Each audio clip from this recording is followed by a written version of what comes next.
começando pela Convenção de Belém do Pará. Tem um caso que foi levado para a Comissão Interamericana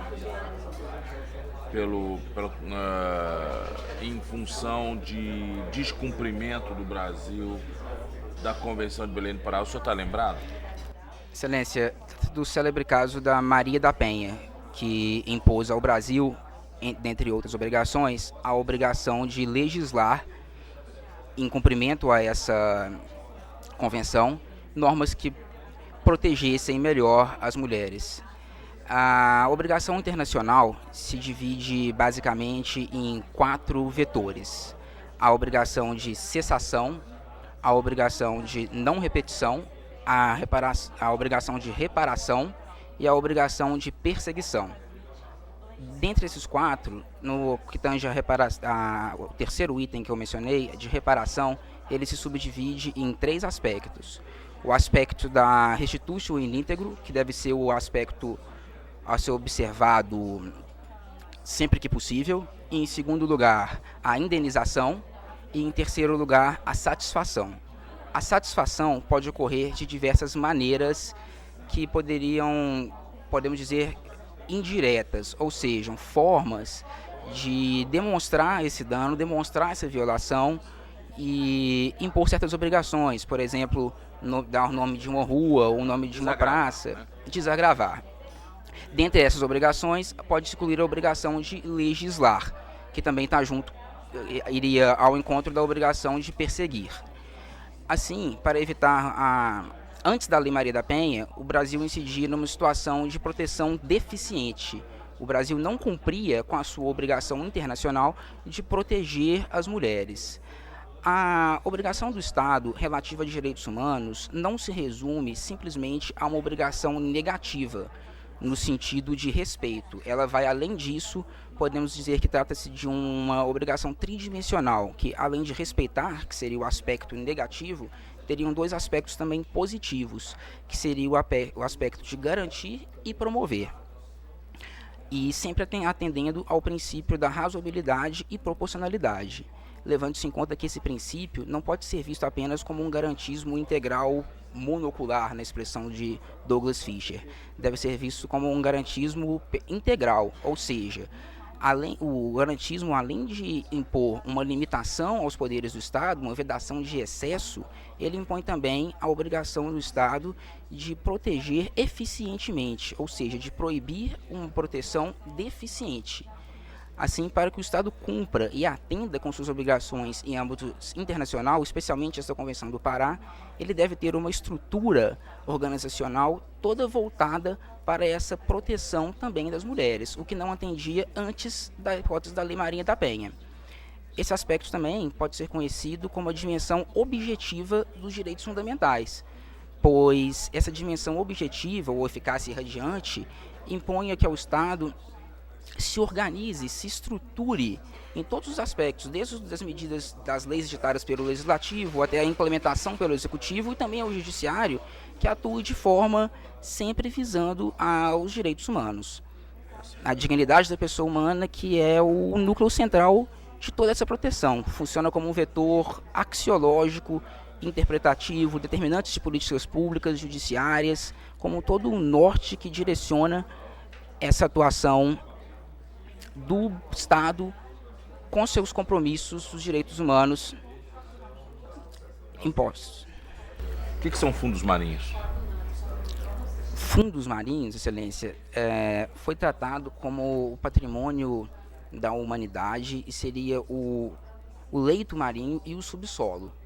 Tudo que se comparasse ao leito e o subsolo. Seriam os fundos marinhos que, conforme previsão internacional, seriam considerados como patrimônio da humanidade e deveriam ser explorados em favor da humanidade. Ou seja, todos os benefícios auferidos na exploração dos fundos marinhos deveriam se reverter para a comunidade. Nesse aspecto, foi criada uma empresa, que seria uma empresa internacional, que exercesse o controle dessa exploração. Quem desejasse explorar esses fundos marinhos deveria pedir a autorização dessa empresa, que instituiria o modo como esse fundo marinho deveria ser explorado. Terminando a prova já? Falta, contando com essa, 3. Essa mais 2. Reta final. É uma maratona, né? É exaustivo. Tanto que a gente estudou até chegar aqui hoje, né? Assim, é uma sensação. Advogado da União? Sim. Não geral, né? Como eles escreveram aí, né? Só advogado da União. Exerce Em Tocantins. Eu sou mineiro, mas de BH. Mas depois de passar no concurso, antes eu vim para Brasília, fui oficial de justiça aqui no TJDF, trabalhei em Ceilândia, aí passei na AGU, fui para Palmas. Daí lá, torce pro Galo ou pro Raposa? Pro Galo.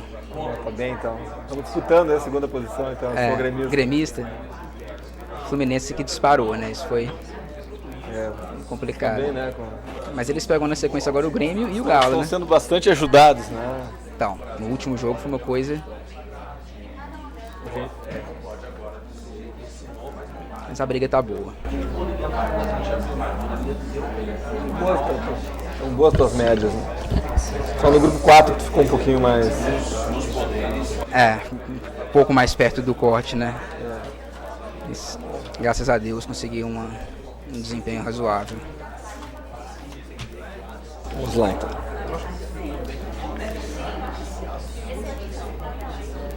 Ponto 5.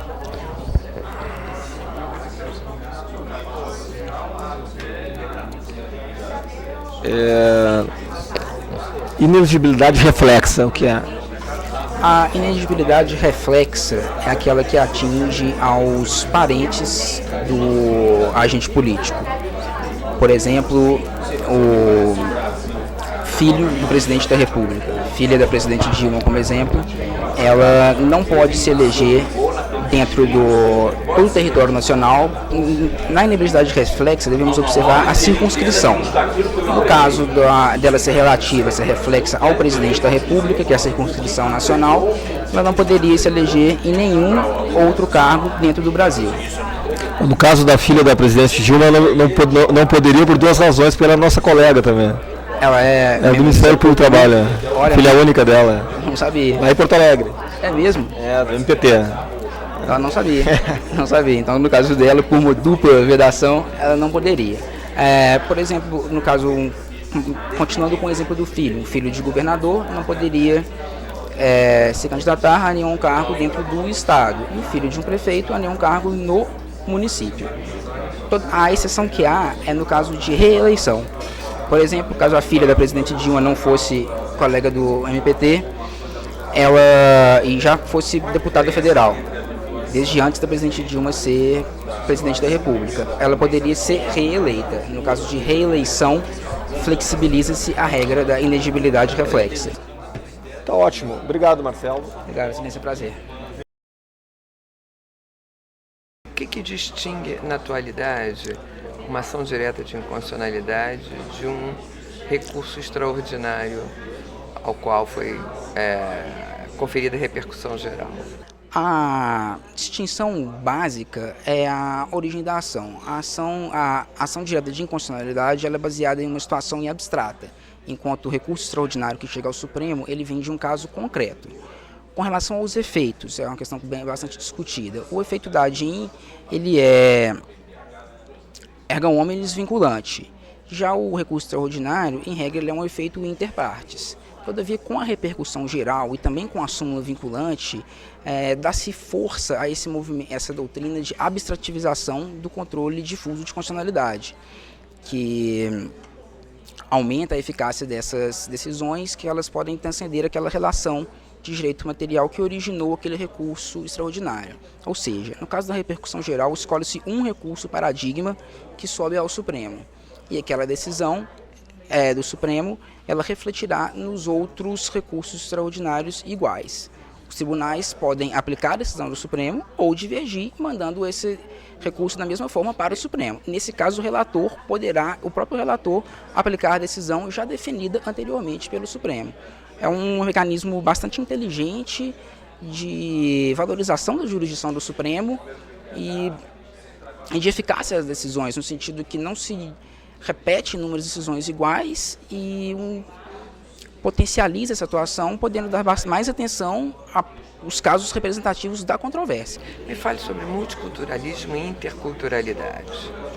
Sim, multiculturalismo foi uma diretriz abraçada com obsessão pela Constituição de 88, que quebrou o paradigma definitivamente, superando a visão etnocêntrica e de homogeneidade anterior.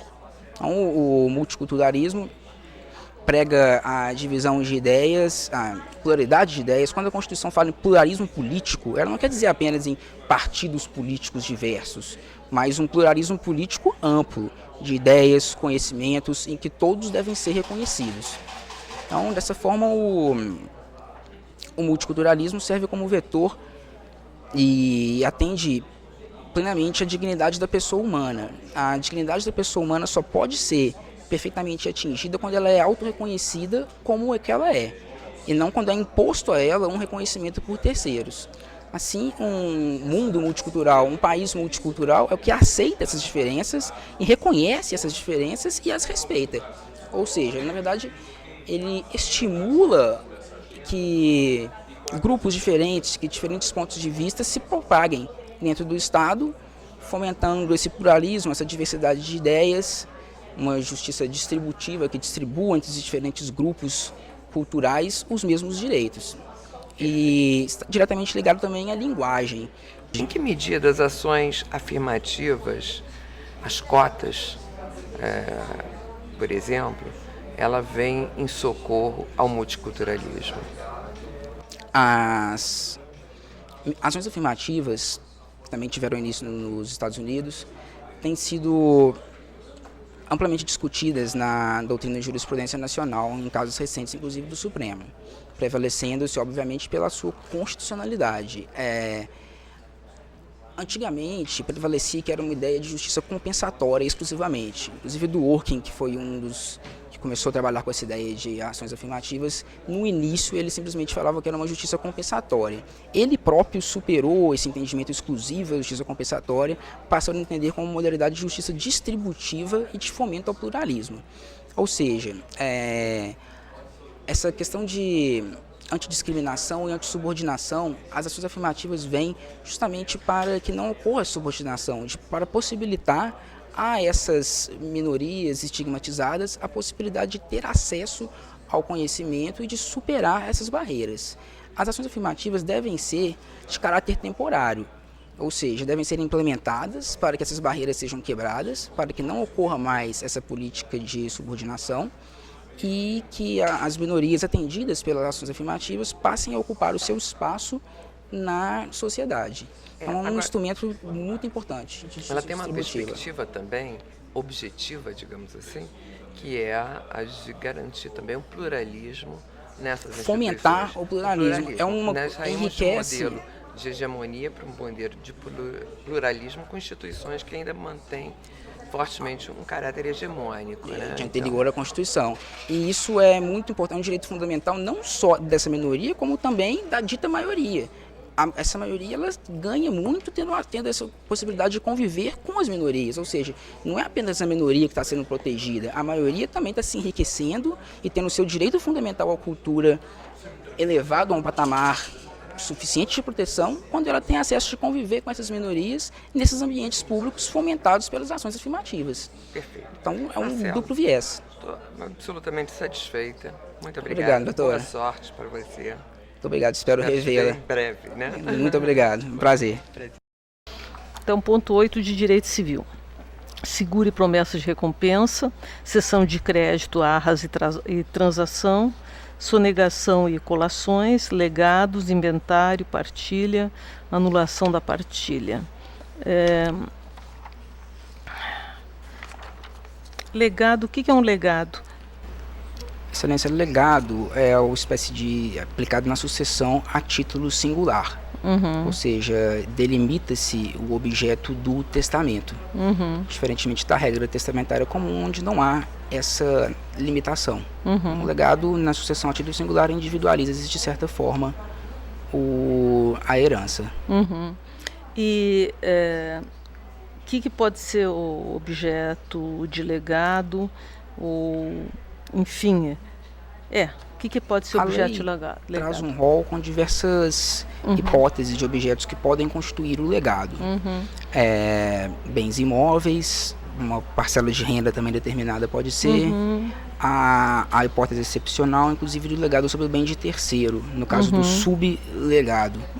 Então, o Código Civil também admite essa hipótese. Então, poderíamos dizer bens determinados, infungíveis, mas também é possível legado, inclusive, sobre bens fungíveis, delimitando-se exatamente o que é.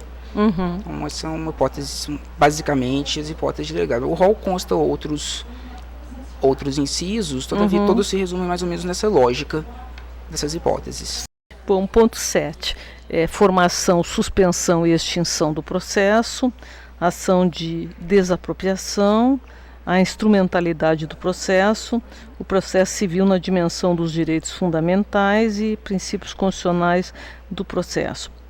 Processo civil na dimensão dos direitos fundamentais. A Constituição de 88 ela foi bem inovadora, né? O que você poderia falar sobre essa matéria, sobre isso?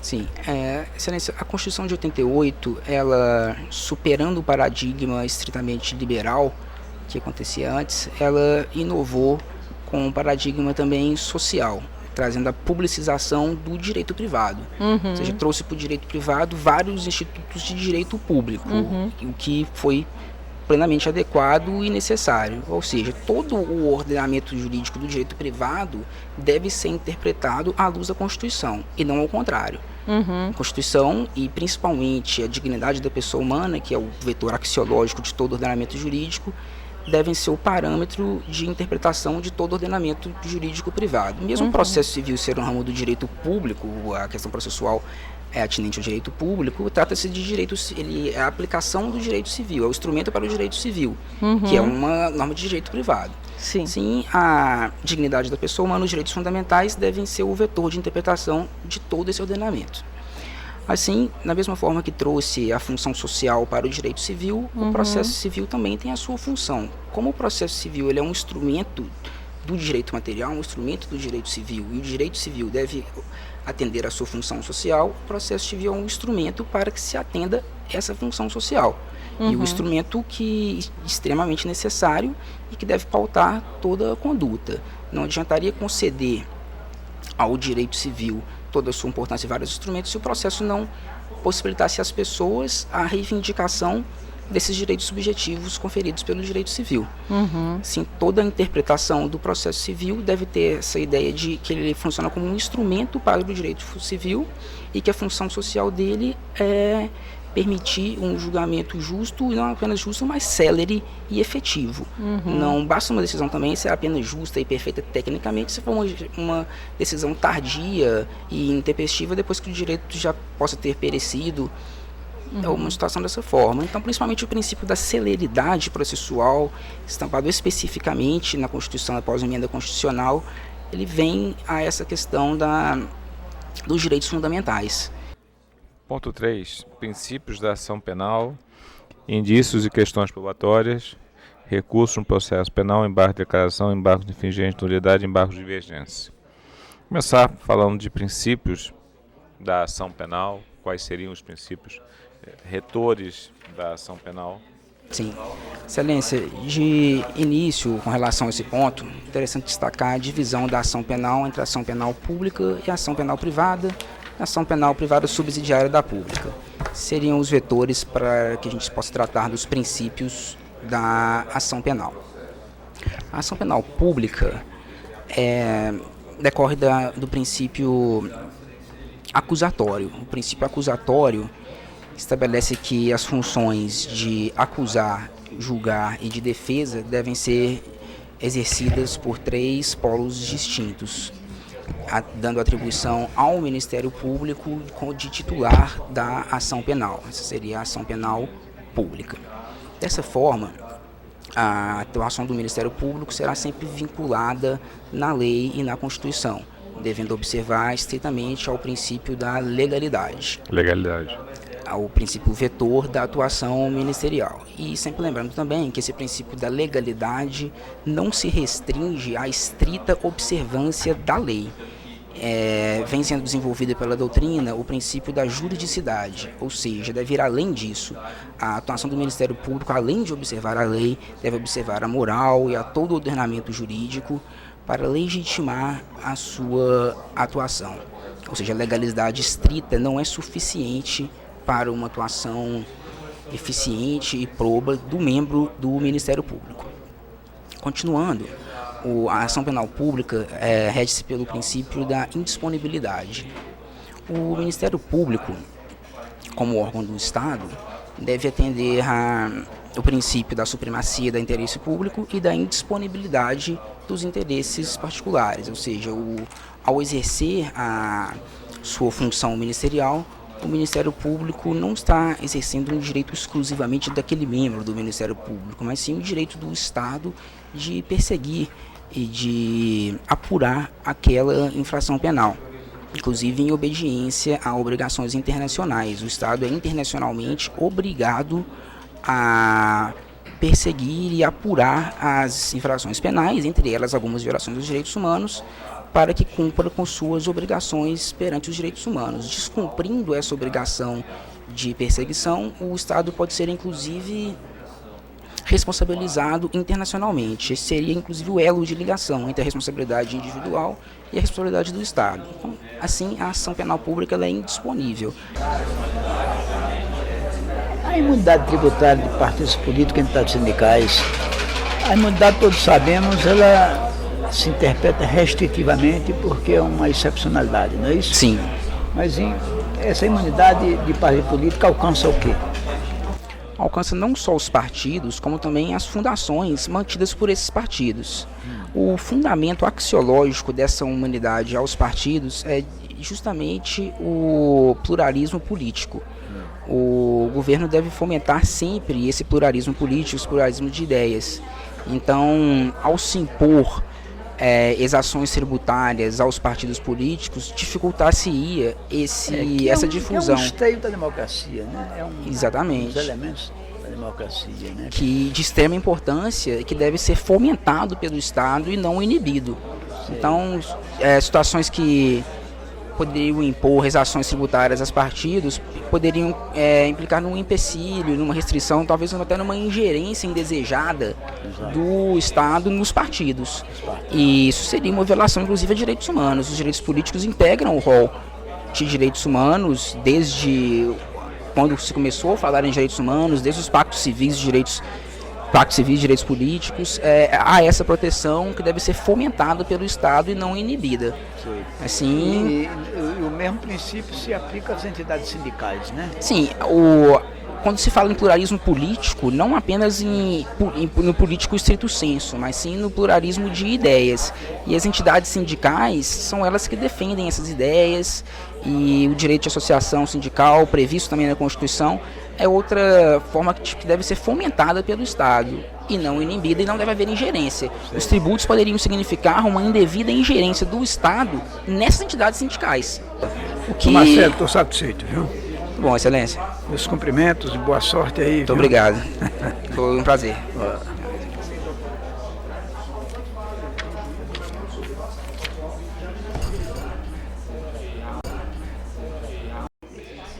Vamos começar a falar do Sistema Nacional de Unidades de Conservação.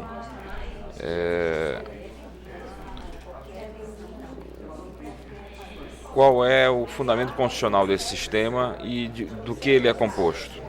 Sim, Excelência. Primeiramente, interessante observar que o direito ao meio ambiente trata-se de um direito fundamental, estritamente relacionado à dignidade da pessoa humana. Não há dignidade da pessoa humana não havendo um ambiente sadio e ecologicamente equilibrado para que se exercite, se proporcione essa dignidade. Essa deve ser a forma como deve ser visto todo o sistema ambiental nacional. A Constituição prevê espaços territoriais especialmente protegidos, que devem ser delimitados pelo poder público. As unidades de conservação são espécie do gênero espaços territoriais especialmente protegidos. Assim, poderíamos tratar de unidades de conservações típicas e atípicas, como espaços territoriais especialmente protegidos estrito sensu. As unidades de conservação típicas são aquelas previstas nas leis das unidades de conservação. As atípicas são aquelas que atendem aos requisitos do artigo 2, inciso 1 da lei, porém não estão expressamente constando no rol das unidades de conservação, mas que não deixam de ser unidades de conservação. Como exemplo, eu posso citar jardins botânicos, hortos florestais, que atendem a esses requisitos da lei da unidade de conservação, sendo consideradas unidades de conservações atípicas. Exatamente pelo fato de estar diretamente relacionada à proteção do meio ambiente como direito fundamental e indissociável da dignidade da pessoa humana, não poderia a Constituição trazer um rol taxativo. Então vamos lá. Com relação a... Estamos no 7. Atuação estatal na economia. Como se dá a atuação do Estado na economia, no nosso Estado que sabemos capitalista? Então nós temos hipóteses em que o Estado atua e eu gostaria que o senhor me falasse exatamente nesse item B sobre a atuação do Estado nas atividades eminentemente econômicas. Qual é o regime jurídico das empresas estatais que prestam serviço econômico? Muito bem, Excelência. Inicialmente, queria abordar a questão do capitalismo. O Brasil adota expressamente o capitalismo, porém trata-se de um capitalismo humanizado, que deve respeitar principalmente a valorização do trabalho, da iniciativa e a justiça social, entendendo por justiça social como um princípio que preza pela redução de desigualdades. Então, apesar do Brasil ser um país capitalista, trata-se de um Estado que tem também um viés social que busca atingir essa justiça social como objetivo central da ordem econômica. A participação do Estado na economia, segundo Eros Grau, pode se dar de forma direta ou indireta. A participação indireta seria quando o Estado não atua diretamente na economia. Seria quando o Estado intervisse na economia de formas indiretas, seja fomentando, seja regulando, ou seja, indiretamente. O Estado não atuaria na prestação da atividade econômica em sentido estrito. A segunda hipótese de intervenção do Estado na economia seria justamente a participação direta. Essa participação direta, segundo o próprio Eros Grau, acontece quando o Estado presta atividade econômica em sentido estrito, exatamente já nesse caso, concorrendo com particulares. E aí que está o centro de raciocínio deste ponto. Quando o Estado presta atividade econômica em concorrência com particulares, ou seja, quando ele não explora serviço público, aí está o traço diferencial, o divisor de águas. A concorrência com particulares na exploração econômica, a atuação direta no mercado econômico, através do desenvolvimento dessas atividades que podem ser inclusive lucrativas, não que o Estado possa ferir lucro, mas são atividades que têm um potencial lucrativo e que poderiam também ser desenvolvidas por particulares. Isso impede que benefícios sejam estendidos a essas empresas públicas, que podem ser sociedade de economia mista ou também empresas públicas. Elas não poderão gozar de benefícios não extensíveis aos particulares. Diferentemente, quando o Estado atua na economia, através dessas mesmas empresas públicas, porém prestando serviço público. Neste caso, quando houver prestação de serviço público, o regime aplicado seria um regime mais próximo do regime das autarquias e fundações, pois o Estado estaria prestando um serviço público de interesse público, na maioria das vezes sem concorrência com os particulares, o que possibilitaria a extensão de certos privilégios e garantias a essas empresas. Certo. Essa foi a diferenciação feita pelo Supremo Tribunal Federal. O que possibilita essa competição, ela deve ocorrer. Ótimo. Temos a última pergunta, qual é o conceito de advocacia da concorrência, para que exatamente ela serviria, quem pode oferecer esse serviço de advocacia da concorrência? Sim. Excelência, a advocacia da concorrência, embora o nome diga advocacia, não está ligada estritamente à advocacia cada barbaridade. estrito sensu. realmente pelo nome a gente tende a falar em advocacia do advogado. Não. A advocacia pode até ter esse viés de defesa, mas no sentido informacional. Ela está estritamente relacionada ao princípio da informação. Os instrumentos que a gente possui seriam difundir a informação ao máximo à população para que ela tenha consciência dos seus direitos e da importância da concorrência para a nossa sociedade. Assim, diversos instrumentos podem ser utilizados para levar essa informação ao público, no sentido da defesa, como, por exemplo, medidas educacionais nas escolas. Isso deve ser trazido desde o início, essa consciência da nação, da importância da concorrência, programas estatais de publicidade da importância da concorrência, difusão do CAD, da importância do CAD, para que o CAD serve, difusão dos malefícios que a quebra de concorrência pode trazer. Então, essa ampla divulgação, essa atenção ao princípio da informação, da publicidade, demonstrando a importância do direito econômico e da defesa da concorrência para a sociedade. Tá ótimo, doutor. Nós exaurimos todo o programa. O senhor foi muito bem, excepcionalmente bem. Boa sorte no concurso. Espero encontrá-lo no dia da prova. Foi um prazer. Prazer muito obrigado. Todo mundo. Eu queria que você me falasse sobre o tratamento legal, né, no direito brasileiro, tratamento no direito brasileiro sobre crimes hediondos. Sim, excelência, a origem etimológica da palavra hediondos vem de repugnância.